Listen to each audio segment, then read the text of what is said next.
If you're an author or plan to be one, get excited because this podcast is for you. Book Marketing Mentors is the only podcast dedicated to helping you successfully market and sell your book. If you're ready for empowering conversations with successful marketing mavens, then grab a coffee or tea and listen in to your host, international best-selling author Susan Friedman. Welcome to Book Marketing Mentors, the weekly podcast where you learn proven strategies, tools, ideas, and tips from the masters.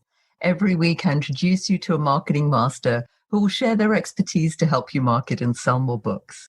Today, my special guest is known for performance-oriented, holistic, and saleable marketing strategies. Terri Watkins is a forensic marketing specialist, brand builder, and overall marketing expert. Her company, Spin Frogs, operates worldwide with a portfolio of over 200 brands. She works with her clients to find the pitfalls in their marketing and helps to streamline their actions for maximum results. She's a regular podcaster, both host and visitor, discussing industry-leading holistic marketing concepts and strategies, search engine optimization, and other saleable growth strategies. Terri is a strategic visionary known for her compassion and results, especially in the medical sector and small business community. Terri, what an awesome pleasure it is to welcome you to the show, and thank you for being this week's guest expert and mentor. Thank you so much, Susan, for having me here. It is absolutely my honor and privilege to be in your presence and be able to serve your audience today. Thank you. You're an expert in one of my favorite subjects, marketing. And since this is all about marketing, you're a perfect guest for us. But I have to start off asking, what exactly is a forensic marketing specialist? What do you do? I get that question a lot, Susan, and I love answering it. It is pretty unique. I'm not like your traditional cookie cutter agencies that exist out there. My role is really to come alongside a business owner, operate as their marketing department, marketing director, help to organize and coordinate their budget, their strategy, and then oversee it for success. As a forensic marketer, what I've done over the years is I've been able to come into organizations who are already pretty well established. They have teams of, 25 to 50 people, but they don't have a marketing person on staff already.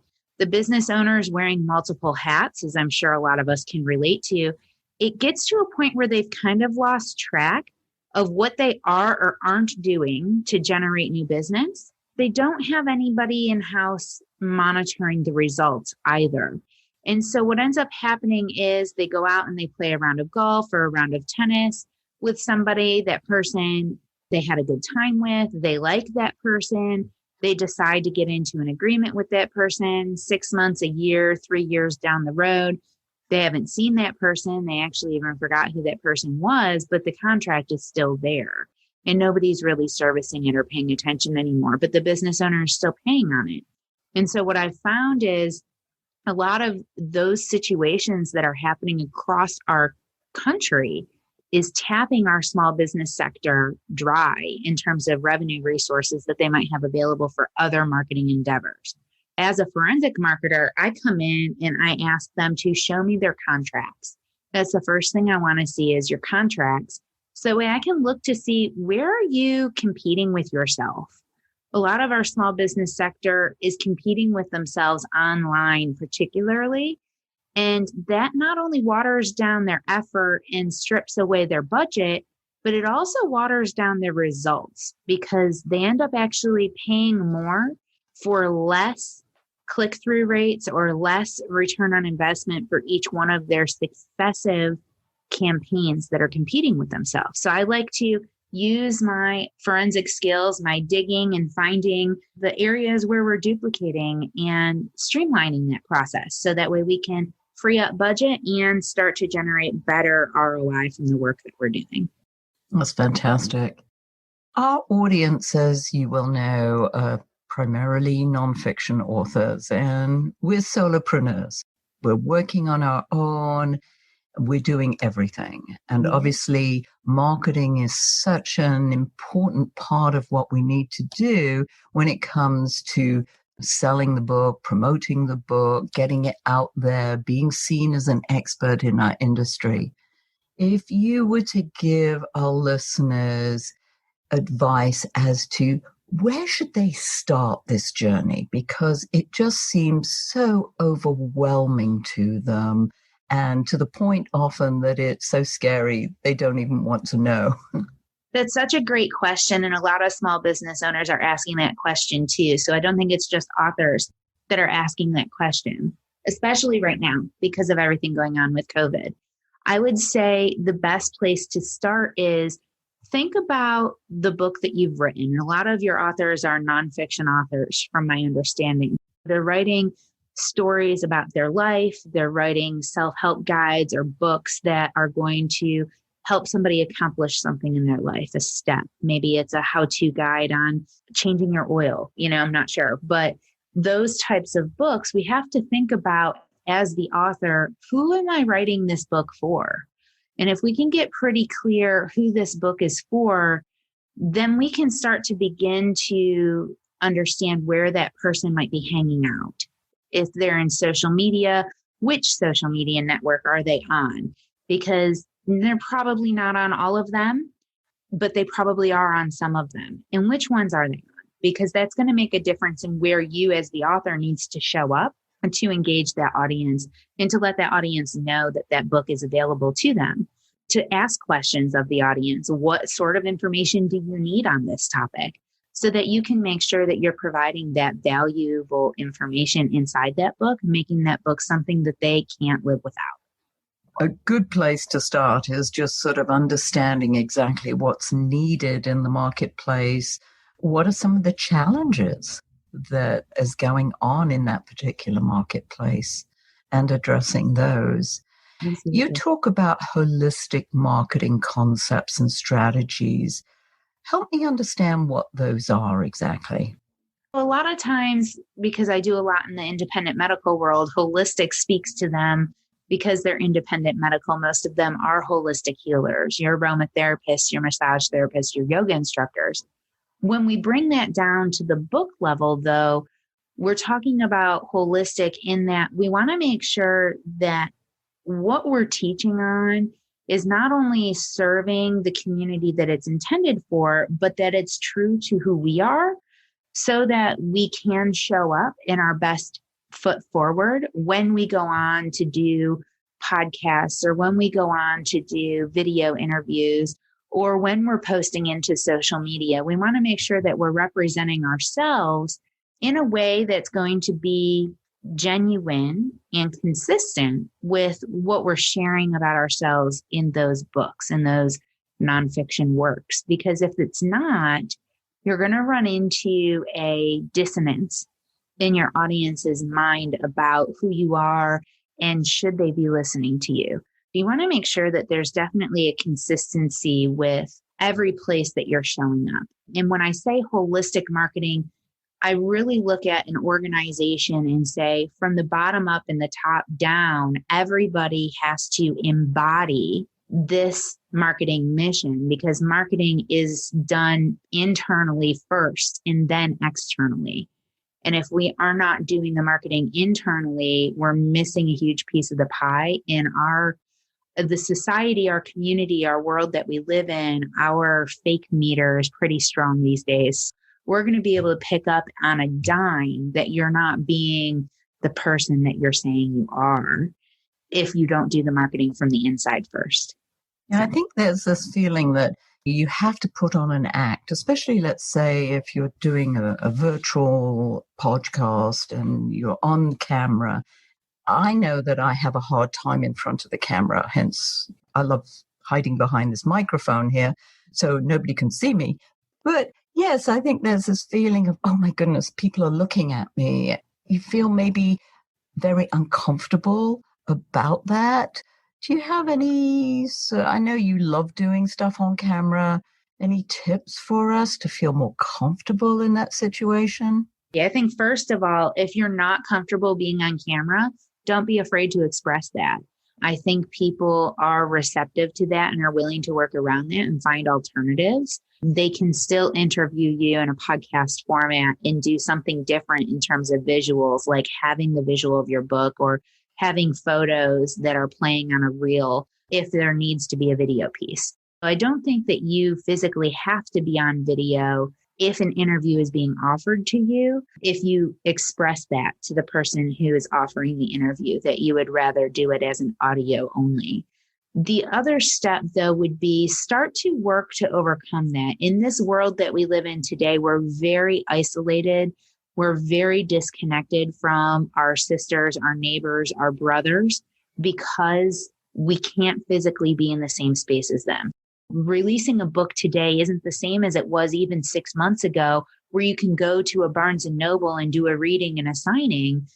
Your video is your opportunity to do the reading for your audience so that they can engage with your book. So I would say to get more comfortable with that, maybe take a picture of your best friend and stick it to the front of your camera and poke a hole where the camera actually comes through so that the camera can see you. But instead of looking at the camera, now you're talking to your best friend. And that might help to alleviate some of that anxiety, because now it's not about everybody else who might possibly be watching. It's just about you having a conversation with your best friend. That kind of strips away some of that anxiety. I like that one. I used to have an aquarium on my desk, and I used to talk to the fish. Nice. Yeah. They were my best friend. There you go. And the fish don't talk back. So that's beautiful. No. You're not expecting them to say anything back. Sometimes your best friend does talk back. And when it's just a photo, it can get frustrating when you're expecting them to say something like smile at you or nod, and then they don't.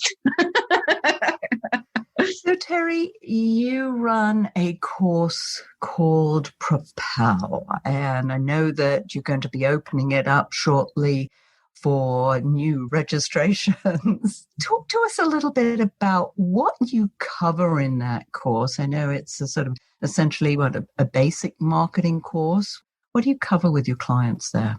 So Propel is my 12-week group coaching program. It is basically taking a marketing strategic plan and building it out for you, building it out with you. It's marketing done with you instead of marketing done for you. A lot of authors and business owners feel like they're kind of up shit's creek without a paddle, because they're being dumped into the deep end of marketing and nobody's ever trained them how to do it, where to do it, why they need to do it, and what's going to be the best way for them to do it. That's why I decided to develop this strategic plan that I've been able to test and measure many, many times over with a huge success rate.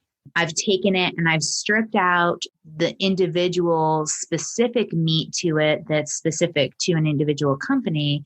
And I've left the skeleton and the framework that I can then walk with my people who are in my small groups, because it's small groups, no more than 10 people to a room. In that 12-week period, we become very good friends. I strategically put people in the rooms together so that their ideal audiences is aligned so that they can generate some strategic relationships that are going to help them better serve their audience together, because we're stronger together than we are as a piece. Inside of Propel, we walk through this strategic plan, and at the end of it, you have your 12-month strategy, which is going to allow you to stay in that action mode instead of, okay, I've done this. Let me see what the results are. That didn't go very well. Okay, back to the drawing board. What do I need to do next? Okay, let me do this. No, that wasn't exactly it. Back to the drawing board. And so you're like testing and going back to the drawing board and testing and going back to the drawing board. And that takes us out of being able to just do it and have confidence in the things that we're trying to accomplish. The other idea behind Propel is to give you a focus group where you can say, hey, this is what I'm putting together. Give me your thoughts. Do you think X, Y, and Z audience person, who's my target market, is going to see value in this? What would be more valuable for that person to see, so that you can get that feedback faster? And now you have a much more productive campaign wholly that allows you to stay in action and focused on your next book or your next step. That's so important. And I love the idea of the focus group. So many of my authors say, well, what do you think of my cover? What do you think of this title? I said, well, I may not be your target audience for this. In fact, I probably am not. And I highly recommend that they go to their target audience, maybe if it's a Facebook group or just even their followers on Facebook, and say, hey, what do you think? And maybe give them a couple of choices so that people have got something to compare it with. And they're the ones who are going to tell you. And going to your target audience is so important. And what I love about going to your target audience too is it allows them to take ownership in your mission and in your piece, what you're contributing to the world. And when we take ownership in something that somebody else is doing, we become a raving fan for you because we're excited about your journey. We're with you on your journey. So you're not on the journey by yourself. And that really makes it a lot easier to market because you already have a whole suite of people who want to celebrate and share that book with other people. And if you let them become part of that journey, they're going to be even more excited and involved and engaged with that process along the way. Yeah, and that part is so important as well, because I always say to authors, these followers, especially when they've got such large numbers of followers, that these are your foot soldiers when you're ready to promote the book, that you're relying on them to help you get the word out, because we all know many people. Statistics are that every person knows at least 250 other people. If you start multiplying that by the many thousands that people often have as followers, hey, even over 50% of them do and help you, that could be pretty significant. Absolutely. And especially if you're thinking about people who are in the business community or people who've been prolific authors over the years, we tend to stick together. Birds of a feather flock together. We've heard the saying before. We tend to stick together. And in those communities, we know far more than 250 people a person. Even if just 10% of your following becomes a raving fan for you, that 10% can have a massive ripple effect of millions of people who now all of a sudden have access to your material that otherwise wouldn't. Yeah, I mean, some people just have 250 people in their family. Right, precisely. Yeah. What else is important for our listeners as they go out and start marketing their book? What would you recommend? I think it's really important that they address the questions in their readers' minds. The things that would stop your potential audience from picking up that book and reading the book. If you can address those questions, you're going to have a much higher likelihood that they're going to find your book, read your book, pass your book along to somebody else. And typically, they're the same 6 questions that we all have in every industry. You're either having to overcome I don't have the time to read your book. How can you help them read the book faster? Audio version is good because then they can speed it up. It allows them to listen to the book while doing other tasks as well. So that eliminates the time factor. I don't have the money. Well, allowing for an audio version or a downloadable PDF or even a discount, buy one, get one half off kind of deal or something like that on your book helps to eliminate that money factor. And of course, when you're a young author, if you haven't written before, you probably don't want to come out the gate with your book being $39. You might want to come out the gate with your book being $9. It's a much lower risk for somebody to try a new author. That's going to help them overcome that money factor. I've tried this before. Didn't work for me. That audience person, you might not be able to convert into your material. The other way that you could try is help to overcome their objections. Okay, well, they've tried this methodology before. What are some of the pitfalls that stop people from being successful on this methodology? And can I address those in my book or in my pitch that allows them to feel connected or feel like it's worth trying this book? I'm not in a hurry. I don't have the time. I'm not ready to read the book. Well, okay, that's fine. And we want to make sure that we're addressing You can still buy the book at the deal that's happening today and keep it on your bookshelf for a year. Like, I don't care when you read it, just read it eventually, because I know it's going to help you. And then we're also overcoming I've read books like this before. I'm already working with somebody would be kind of that response. There are genres for a reason. The genre has a similar feel to it.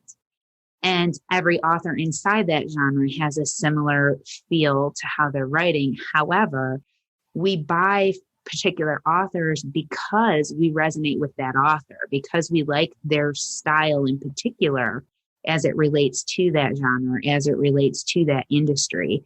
And so I think that same answer can be said for your industry or for your listeners and their books as well.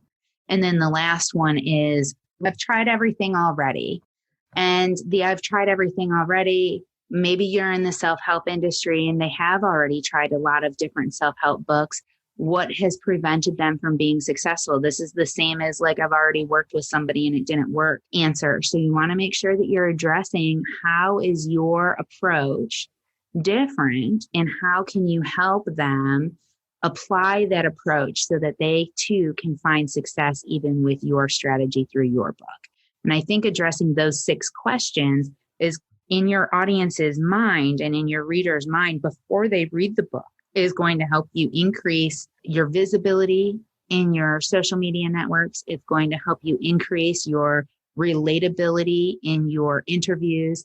And it'll ultimately help you increase your profitability with the book because you'll be able to sell more of it. You're coming across like you actually care about your listeners. I'm sure all of your authors care about their listeners and want their listeners to get the most out of the material that they've written. So being able to express that, I think, is really important. Yeah, and I think that goes back to what you said right at the beginning about being genuine and consistent. Our listeners love to hear about mistakes, Terri. Can you share 1 or 2 mistakes that you come across time after time after time? I think we all make the mistake of consistency. We think if we show up to this interview or we show up to this social media post or we send out that one email that our job is done when it comes to marketing and we don't have to do anything else. But consistency really is key. And the reason consistency becomes such a problem is, I'm sure with your authors, we get busy. We forget to do it. We don't know what we could be saying to be relevant or to be valuable to help us move the needle in our business.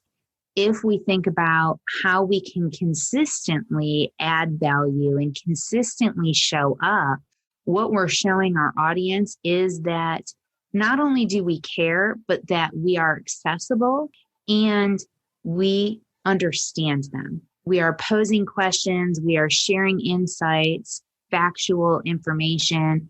We're sharing testimonials about how we've helped other people. And the more consistently we can be there, the more accessible we become and the more likely somebody is to take whatever that next step is. And if it's for you as an author to purchase the book, then that's the step they'll take. If it's for you as an author to get an invite into an interview, then that's the step they'll take. So you just got to be thinking about what is it that you want your audience to do and be consistent with helping them reach that final destination of your journey with you. So that way they know that they can trust you. It's all about building trust at the end of the day, Susan. And I think if we're consistent, we're able to show that trust, that we're trustworthy, that we trust ourselves, we trust our process, we believe in what we've written, and we trust our audience to show up for us just like we're showing up for them. I think that's one of the biggest pitfalls is not being consistent. We all run into it. Building trust and relationships. I mean, people buy from people they like and they trust. So it's sort of that basic 101 sales, marketing, the same. Absolutely. Tell us about your Propel course and if our listeners are interested, how they could sign up or tell us more about Spin Frogs.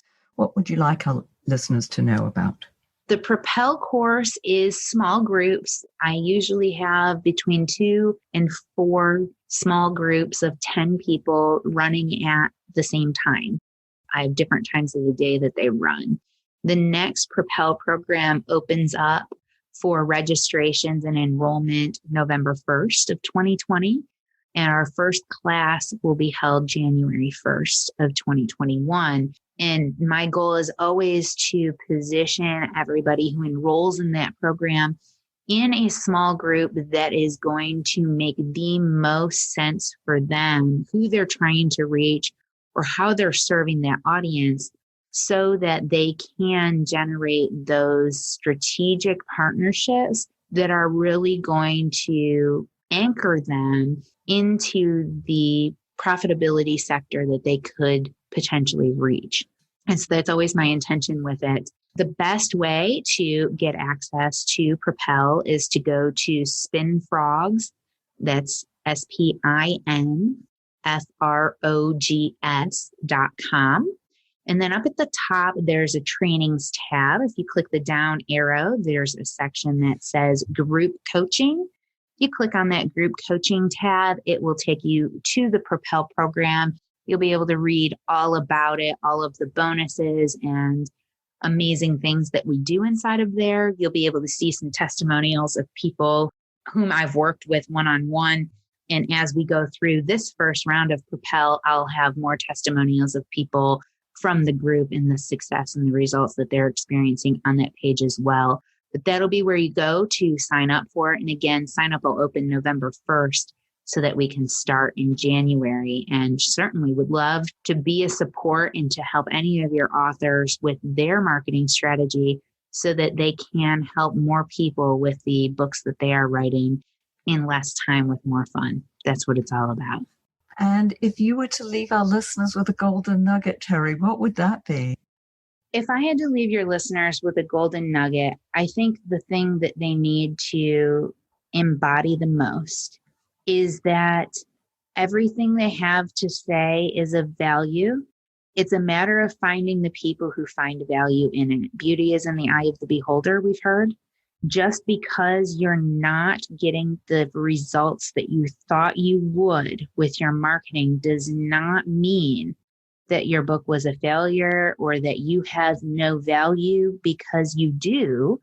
It just means you're in the wrong place. You have to trust yourself, know your audience, and consistently show up for them.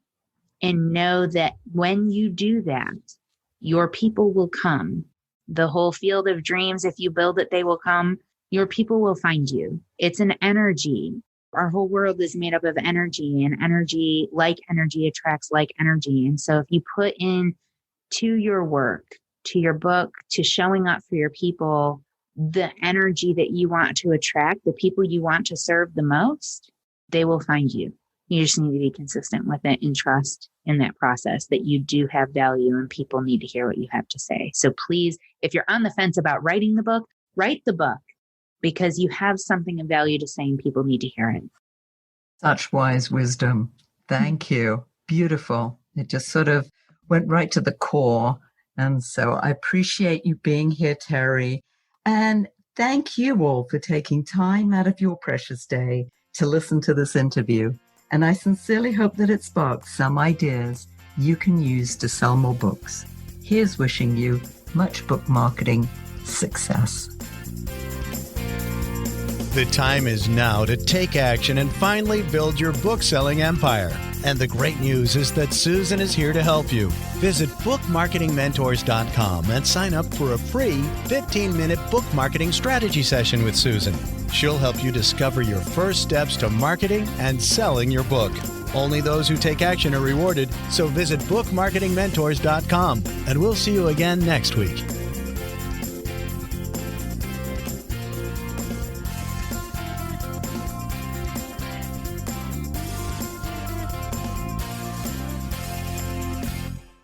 This podcast is a part of the C-Suite Radio Network.